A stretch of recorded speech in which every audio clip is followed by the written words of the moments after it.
23 minutos, programa Olhares no Ar, ao vivo para toda Santa Catarina. É muito bom ter sua companhia nesse começo de tarde. A gente já vai entrar no nosso primeiro assunto, gente, que é uma dica super bacana para você que está se preparando aí para o vestibular. Aulas gratuitas, e a gente vai saber mais detalhes com o Tiago Leandro de Souza, coordenador do projeto Integrar. Seja bem-vindo, tudo bom? Tudo bem, obrigado. E a Luciana também participa como aluna. Luciana vai falar nesse microfone. Bem-vinda, tudo bom? Tudo bem. Tiago, quando a gente fala de aulas preparativas para o pré-vestibular, eu te pergunto qual é a metodologia, eu sei que é diferenciada de vocês, para atrair cada vez mais número de alunos, que a gente sabe que tem muitas opções, mas o que vocês têm de diferencial no sentido de metodologia mesmo? Isso, a demanda sempre é muito grande, né? Mas a gente, o projeto Integrar é um projeto de educação comunitária, então desde a origem ele se propõe um projeto diferente. Apesar da gente ter o vestibular, né, como o principal horizonte de expectativa do nosso estudante, a gente busca se distanciar daquela prática comum, cotidiana, que as escolas, os cursos privados, né, e mesmo alguns outros cursos populares como o nosso acabam tendo, né? Então, a gente busca aulas que se aproximem da vivência do estudante, né, que tragam para a realidade do cotidiano do estudante aquelas disciplinas que vão ser cobradas no vestibular. Para acabar aquele tipo de questionamento que é bastante comum, tá, mas para que eu vou usar isso aqui para minha vida? Para que serve isso? Geralmente a gente se questiona. Principalmente nesse sentido, né, de dar significado para aquilo que está sendo ensinado. Então, a partir dos conteúdos programáticos que estão previstos nas provas do vestibular, a gente tenta trabalhar isso de uma maneira diferenciada, né? Inclusive, muitas vezes, ultrapassando a barreira das famosas disciplinas que são comuns, né, na carga horária das escolas por aí. Então, a gente tem alguns projetos pilotos em que a gente trabalha de maneira totalmente interdisciplinar, né? Nós não temos mais História e Geografia, por exemplo, separadas, né? Nós temos uma noite de Ciências Humanas toda sexta-feira, em que essas disciplinas, História e Geografia, incluímos aí Sociologia e Filosofia, por exemplo, e nós discutimos as questões inerentes a essas matérias de maneira temática, né? Escolhemos um tema e os vários professores em sala de aula ao mesmo tempo, inclusive. Às vezes tem dois professores de matemática em sala, um está dando aula, o outro está ajudando, então tem maneiras diferentes da gente fazer isso. Eu mesmo, na História, já dei aula com o professor de matemática, trabalhamos com hiperinflação, então, do ponto de vista matemático e histórico. Em princípio, a gente se pergunta o que tem a ver História com a matemática, mas tem. Sempre tem. Todas as disciplinas a gente sempre consegue, de alguma maneira, trabalhar interdisciplinarmente. Isso sempre é possível. Luciana, você está aqui para dar seu depoimento na prática. Como é que está sendo para você frequentar essas aulas dessa forma diferente, que as disciplinas não são segmentadas, como tradicionalmente são, né? Então, boa tarde. Queria dizer que no começo, que eu já estou 8 meses, né? Eu estou desde março.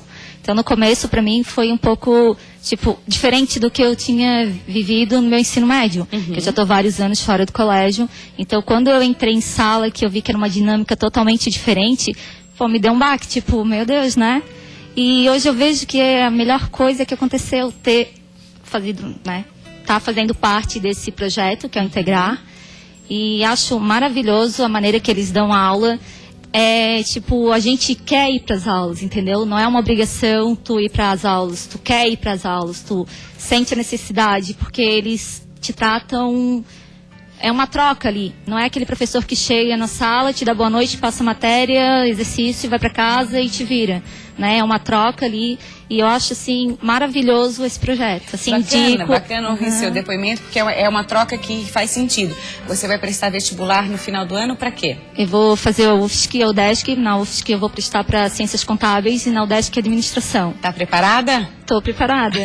Isso é interessante, que ela vai muito mais segura, claro, né? Fez sentido para ela aproveitou muito mais. E é bacana falar do projeto que os professores são voluntários, né? Isso, a gente trabalha com uma equipe 100% voluntária, os professores todos envolvidos em sala de aula ou até mesmo fora de sala de aula com outras atividades, são todos voluntários. A gente, claro, tem cursos no projeto que são bancados por duas parcerias que nós temos, com a ACIF e com o Sindifisco, Sindicato dos Auditores Fiscais do Estado. Tiago, infelizmente eu preciso encerrar, o tempo está curto hoje, tem bastante conteúdo, mas quem quiser entrar em contato com vocês, eu sei que tem aulões pontuais, gratuitos, que as pessoas podem participar. Deixa um contato, por favor. Isso, a gente tem pelo Facebook, nas redes sociais, o Twitter, né, Projeto Integrar, vestibular no site www.projetointegrar.org, né? Lá a gente tem todas as nossas redes sociais disponíveis, Twitter, Facebook, Instagram. Nós temos aulões, né, que acontecem gratuitamente, são aulões abertos a toda a comunidade, então fica o convite, né, para todo mundo que quiser participar e, claro, todos os anos processo seletivo 2 vezes ao ano, né, no começo do ano para o extensivo, no meio do ano para o semi-extensivo. Integrar.org está aí na sua tela, muito obrigada pela presença dos dois. Isso, projetointegrar.org. Okay? Integrar.org, sucesso, mais sucesso para vocês, tá? Ok, obrigado. A gente vai entrar agora no nosso tema da semana. Você que nos acompanha sabe, estamos falando sobre fé e religiosidade. E aí tem uma história super bacana que nós vamos compartilhar com você agora, que envolve a Bianca e a Rosilene, já estão aqui me esperando. Sejam bem-vindas, tudo bem? Tudo. Eu vou começar com a Bianca, que tem uma história muito legal. Muito obrigada, né, por ter vindo compartilhar com a gente, que envolve essa questão da fé, da religiosidade. Vamos resumir um pouquinho a história.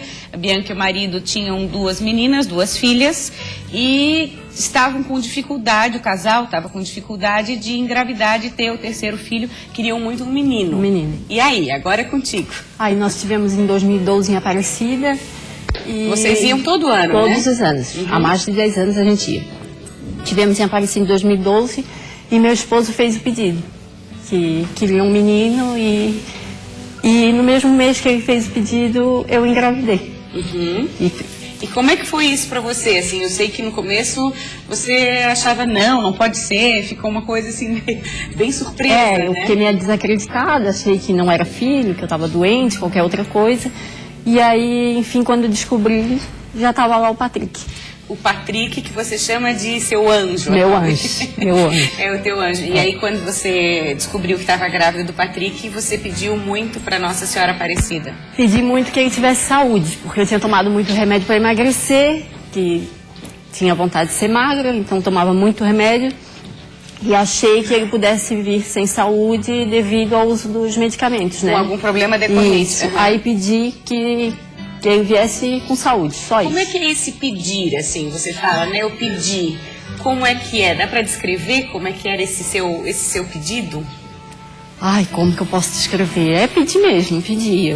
Era a única coisa que eu queria, era que o Patrick nascesse com saúde. Através de oração? De oração. Através de fé? Isso. Uhum. Era a única coisa assim, que eu desejava, que era que ele viesse com saúde. E veio o Patrick. Veio o Patrick. Com muita saúde. Quantos anos ele tá agora? Tá com 3. Tá com 3 anos. 3 e aí teve uma outra ideia que aí Me depois comprometi. de pedir, o momento é de agradecer, né? Agradecer. É. Isso, ele veio perfeito com saúde e eu me comprometi a ir até lá de bicicleta, daqui de Florianópolis até Aparecida de bicicleta.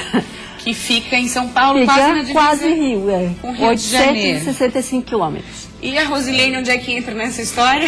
Ela soube Dessa E- ideia. soube da ideia e se ofereceu para ir junto. Isso é amiga. Isso é amiga. Conta um pouquinho, como é que você soube? Nós íamos viajar, aí ela comentou que fez essa promessa e se eu toparia ir com ela. No exato momento eu disse, não, eu vou com você, com certeza. E por que bicicleta? Vocês já andavam de bicicleta? Como é que foi a escolha de bicicleta? A Né? gente não estava preparada, nenhuma das duas, não pedalava, até academia, nada. A gente não fazia nenhuma atividade física. E aí? Aí ela já tinha bicicleta, eu não tinha. Comprei bicicleta, fomos malhar, demos uma. Tem que uns ter 2 uma meses preparação, malhando, tá? Ela fez uma cirurgia antes de viajar, um mês antes, né? Bem, 15 dias antes. Fiz. Mês e 15 dias ela tinha feito a cirurgia, aí o médico liberou, a gente foi. A gente está acompanhando fotos dessa aventura, posso chamar assim, né? Porque vocês foram sem carro de apoio. Fomos Sim. Foram as duas. Fomos só nós e Deus, e Nossa E Senhora. Nossa Senhora Aparecida de acompanhando. carona ali também, né? Sim. A gente está falando, gente, para você ter ideia, de 865 quilômetros. 865 quilômetros de bicicleta. Como é que era a rotina?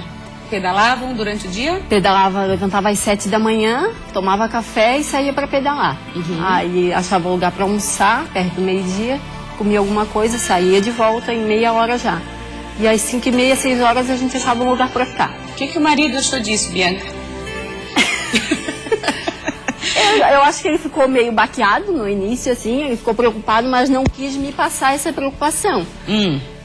como era para agradecer pelo nosso filho, então eu acho que ele não se importou muito no momento, né? Ele começou a ficar mais preocupado na última semana que eu tava para ir. Aí ele começou a ficar mais preocupado com a minha segurança e tal. Queria ir junto, só que eu não deixei porque tinha que levar os pequenos dentro de um carro e eles iam incomodar, né? Sim, e a gente não ia conseguir pedalar tranquilo, né? Não ia ser a mesma coisa. Não ia. Ah. E aí consegui segurar ele em casa até o último dia. E para você, como é que foi essa experiência? Como é que é a fé na sua vida? Você sempre teve, já era devota de Nossa Senhora? Conta um pouquinho. A experiência, não consigo passar. Não consigo, porque para mim foi uma coisa única que eu meio que guardei só para mim. É difícil colocar em palavras, né? Porque eu nunca saí, nunca fiquei longe dos meus filhos, muito menos da minha filha, e foram 8 dias só para mim zen. Eu me desliguei do mundo, me desliguei da família e fui. Eu vivi cada segundo, cada minuto. Então acho que tem vocês antes e vocês depois dessa questão de eu voltei, a minha cabeça assim, voltou totalmente diferente. E quando chegaram lá, vocês lembram esse momento assim da chegada? Uma olhou para outra, conseguimos. Emociona até hoje. 5 quilômetros antes, mais ou menos, eu já estava chorando. Ela me olhou e perguntou, tá gripada, Bianca? Eu disse, não, tô chorando mesmo. Aí eu já comecei a chorar. Quando cheguei, foi inexplicável. E para você? Perfeito. Foi uma viagem assim que, se tiver que fazer de novo, faria tudo novamente, sem todos, assim, que não teve nenhum problema, né? Não teve, a gente conheceu 3 anjos na nossa vida, que na qual ajudou, que furou o pneu. Mas se tivesse que fazer novamente, faria tudo novamente. Adorei mostrar essa história bonita aí, que sirva de inspiração para tanta gente que está assistindo a gente. Obrigada, mais saúde ainda para o Patrick e para a família toda. Obrigada mesmo, tá? Gente, no próximo bloco é a vez de falarmos sobre o Santuário de Madre Paulina, em Nova Trento, da Santa Paulina. A gente volta já já.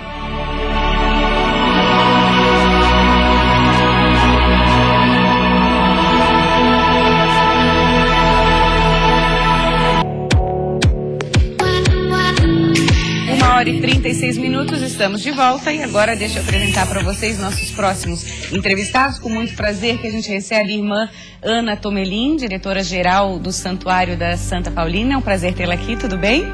Prazer é meu também, Maria Paula, e a todos que nos acompanham nesse momento, para podermos dar também o nosso testemunho do Santuário Santa Paulina. Claro, não pode faltar quando a gente fala de fé e religiosidade. O Estado é muito rico, né, nessa questão. E aí a gente trouxe o Heloísio também, Heloísio Voltolini, coordenador estadual do Grupo de Turismo Religioso. Um prazer recebê-lo. Perfeito, muito obrigado. Coordeno este grupo de turismo religioso no Estado e também secretário de Turismo da cidade de Nova Trento, a capital catarinense do turismo religioso. Bem-vindos. Na hora do intervalo nós estávamos comentando que, assim como a história da Bianca, que a gente escutou recentemente, quantas histórias dessas vocês escutam todos os dias, principalmente lá no santuário, de graças concedidas? Quantas? Já perdeu a conta, né, irmã?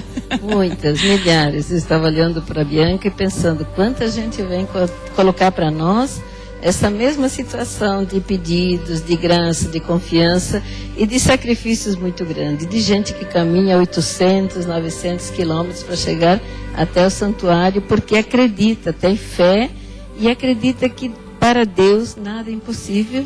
Isso que eu ia perguntar para a senhora. Todas essas histórias têm algo em comum. É a questão da crença, da fé, que fica difícil de escrever em palavras, mas cada um tem a sua, né? Isso, e a colega dela dizia, a experiência não é explicável, não é mesmo. Quer dizer, a pessoa faz uma experiência tão profunda que é impossível falar. Diz alguma coisa, mas a gente não consegue chegar ao sentimento, ao íntimo, à fé daquela pessoa.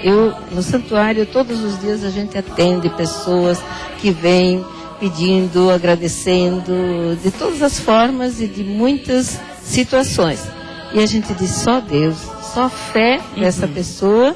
E Santa Paulina, que é essa mulher muito popular, muito presente na vida do povo. Santuário da Santa Paulina, que está em festa este mês, né? Sim, nós estamos celebrando 25 anos da beatificação, no dia 18 de outubro de 1991, pelo Papa João Paulo II, hoje São João Paulo II. Santa Paulina foi beatificada, que é o primeiro passo para chegar à canonização. E também o primeiro milagre acontecido por Santa Paulina, que foi a cura da Dona Heloísa de Imbituba, que os médicos dizem só por intervenção divina. Heloísa, quando a gente fala da questão do turismo religioso no estado, é muito forte, é um roteiro muito rico. Claro que o santuário é um dos grandes chamarizes, né? Mas existem outras também. Podia citar algumas assim que a gente pode destacar no estado?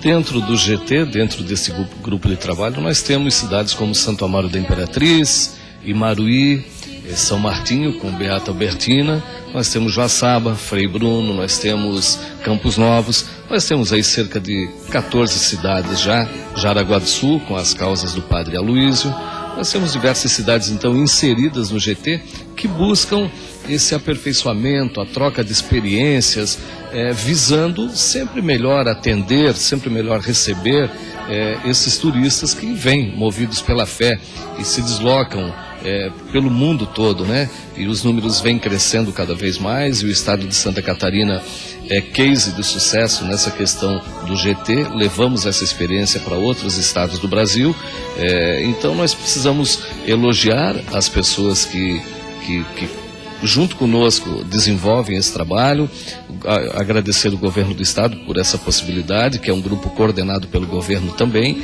Enfim, é uma forma que nós temos de sempre mais divulgar e mostrar a capacidade e o potencial que Santa Catarina tem. Destaque para Santa Paulina, por ser a primeira santa do Brasil e receber hoje cerca de 840 mil turistas por ano. Então isso causa inveja para muitos grandes polos. É um número significativo, 840 mil turistas. Uma cidade de 14 mil habitantes. Por ano. Então, olha, bastante. A que vocês acreditam esse sucesso todo? Penso que Santa Paulina já se tornou conhecida internacionalmente e muito mais nacionalmente, né? Então é uma confiança que o povo deposita nesta santa. Eu me pergunto muitas vezes, mas por que Santa Paulina está atraindo tanta gente? É a fé. Novamente, essa expressão de fé que a pessoa tem, essa confiança em Deus e no santo. Então entra muito a religiosidade popular também. E essa questão também é importante frisar, a união da igreja, a união do poder público, a união do trade de turismo, que se empenha e vai divulgando as ações. Então nós precisamos receber muito bem, com infraestrutura, essas pessoas que vêm de diversas... Essa questão que você está colocando é importante, porque recebendo bem, esse turista volta, esse turista fala bem, exatamente. O famoso boca a boca, né? Boa. Eu sou uma que faz propaganda lá do santuário, muito que bem, eu já fui, realmente é muito bonito, tem uma paz muito boa, né? É um passeio muito gostoso, assim. E atraímos dos mais diversos níveis de turistas, né? O turista do verão, que vem para a praia, depois vai para Nova Trento, o turista da serra. Fica difícil até traçar um perfil, porque é muito variado, né? Muito difícil. E o ano todo, isso que importa, não tem sazonalidade, é de janeiro a janeiro. Quero agradecer muito a presença de vocês, muito obrigada por terem vindo aqui para o Olhares. Okay. É sempre um prazer divulgar sucessos e boas práticas. Obrigada, gente. Obrigado também. Agradecemos essa oportunidade. E bom retorno, né? Muito obrigado, muito obrigado. Gente, antes de encerrar, a gente traz informação para você sobre a polêmica em relação à PEC 241 e a reforma do ensino médio. Estudantes manifestantes ocupam o prédio da reitoria da UDESC em Florianópolis como forma de protesto. Desde ontem à noite, quarta-feira, cerca de 40 estudantes estão dentro da reitoria. Eles fecharam as entradas principais com cartazes, faixas e também com um sofá. O bloqueio impediu a entrada dos funcionários na manhã de ontem. No prédio trabalham cerca de 200 pessoas. O pró-reitor de extensão da UDESC tentou negociar com os estudantes, mas sem sucesso. Em Santa Catarina, são pelo menos 12 unidades de ensino que estão ocupadas por estudantes.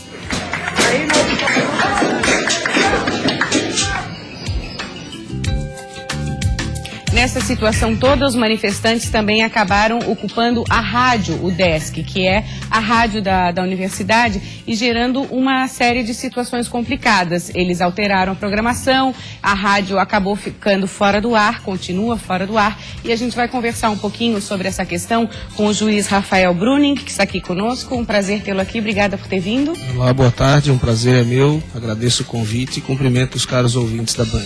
Obrigada. A gente fala dessa questão das manifestações manifestações, não só essa específica que está acontecendo na UDESC, mas como um todo, né? Florianópolis esse ano foi bastante marcada por essas manifestações. E aí eu te pergunto, a gente sabe que manifestação é um direito. A partir de que momento começa a constituir um crime perante a lei, esses atos, essas manifestações? Certo. Bom, eu diria que a manifestação ou protesto, na verdade, a Constituição não fala um direito ao protesto, mas assim, o direito de reunião. E também outro direito fundamental que está aí embutido nesse protesto, digamos, é a livre manifestação do pensamento. É uma reunião para conseguir algo, seria isso, assim? Para expressar alguma ideia. Isso, por Uhum. exemplo, o protesto traz a ideia de protesta contra alguma coisa. Né? Então, nesse sentido, a livre manifestação do pensamento, o direito de protestar, por exemplo, como você citou aqui o caso da PEC 241, né? E o direito de se reunir, que seria digamos, uma manifestação de pensamento coletiva, certo? Então, o que a Constituição fala a respeito é que todos podem reunir-se pacificamente, então essa é uma questão, sem armas, em locais abertos ao público, e aí, por exemplo, essa questão da UDESC não me parece que se enquadre muito nisso, porque local aberto ao público é o Trapiche da Beira-Mar, é um campus da UFSC, né, o Planetário, locais... Não é a sede de uma universidade. Exato, uma praça pública, que todos são locais abertos ao público. Essa é a expressão da Constituição Federal. Então, me parece que a reitoria da UDESC não seja propriamente um local aberto ao público. Você perguntou quando que isso transborda para crime, né? Claro, pode ser que hipótese que transborde para crime, mas eu não diria nem só crime. Ilícito, por exemplo, a ocupação da UDESC talvez não seja propriamente crime, mas um ilícito civil, porque eu tomo posse indevidamente de um local, né? Então, transbordando dessa situação, reunião pacífica, né, em locais abertos ao público, então acaba configurando um excesso e aí vai para um ilícito. E especificamente nessa questão da UDESC, tem a questão da rádio, né, que foi ocupada pelos manifestantes, atrapalhou todo, principalmente uma questão que é a propaganda eleitoral gratuita, que também é veiculada na rádio UDESC, e aí ficou sem veicular. E outra questão preocupante também, Rafael, é que a UDESC é local de eleições, funciona ali uma zona eleitoral. Inclusive tem uma liminar pedindo a imediata desocupação do local. Como é que você avalia isso? Então, eu tomei conhecimento há pouco que o juiz da Vara da Fazenda Pública, inclusive, deferiu já a reintegração de posse da reitoria da UDESC a quem de direito, que são os administradores, né? Justo porque, ao ter, por exemplo, até urna, até eleições, local de eleição, pode até daí sim configurar crime, né? Por estar atentando contra as eleições. Então, eu diria que outra questão importante também quanto ao direito de reunião é assim, não precisa de uma autorização do poder público, as pessoas para se reunirem, mas devem comunicar antes a autoridade competente, que no caso seria a Polícia Militar, para garantir o próprio direito de reunião e também o que não haja tumulto, manter a ordem pública, digamos assim. Como a gente acaba vendo quando interfere na questão do direito de ir e vir das pessoas. Exatamente. Aí, então, embora não dependa de autorização do poder público, o direito de reunião e daí a manifestação do pensamento, é preciso comunicar antes e que tenha também um local definido. Então não se pode reunir primeiramente no local, depois em outro e de maneira a inviabilizar outros direitos como o de ir e vir, por exemplo. Como é que fica a questão do direito de ir e vir, nessa questão da ponte? Eu falo da ponte porque é um simbolismo bastante grande aqui em Florianópolis, né? Como é que fica para o cidadão comum isso? Então, eu acho bastante oportuna a tua pergunta, porque, por um lado, é preciso ter em mente que o direito de reunião e aí de protesto é um direito fundamental e, assim como tal, deve ser reconhecido. Então, por exemplo, se os manifestantes comunicam que vão, por exemplo, usar o Trapiche da Beira-Mar, ou mesmo a própria Beira-Mar, vão ocupar uma via pública onde se passa carro, me parece que deve, na medida do possível, as autoridades competentes garantir esse direito, mas eu tenho sustentado que deve haver uma via alternativa. Por exemplo, comunicam, vamos ocupar a Beira-Mar. Então a Polícia Militar, sabendo disso, e que a reunião não limita o tempo, pode ser 30 mil pessoas, ela traça um fluxo alternativo e, por exemplo, permite que uma pessoa que não está participando da reunião pegue a Mauro Ramos e siga o seu curso, embora já com um certo tumulto, já tendo que né, se adaptar a esse novo percurso, porque o direito de reunião deve ser garantido. Agora, na ponte, não me parece que isso ocorra, porque eu tenho dito, nenhum direito é absoluto. E a ponte acaba, não há um fluxo alternativo, e são 150 mil pessoas na hora do rosto, então Que precisa, acabaria transbordando. Eu acho que há um excesso, porque já transborda o direito de ir e vir, prejudica o direito de outras pessoas. Muito obrigada, juiz Rafael Bruning. Vai continuar no programa do Nader, já foi feito convite, você continuar abordando essa questão das manifestações. Agora eu venho para cá, o repórter Band vai trazer mais detalhes, inclusive o posicionamento da ACAERT, a Associação Catarinense de Empresas de Rádio e Televisão, emitiu nota se posicionando sobre essa questão. Você vai saber todos os detalhes em seguidinha, porque o Nader Kalil está vindo aí. Obrigada pela sua audiência. Mais uma vez, obrigada, Rafael. Obrigado, Amanhã a gente se vê, porque tem mais olhares. Até lá.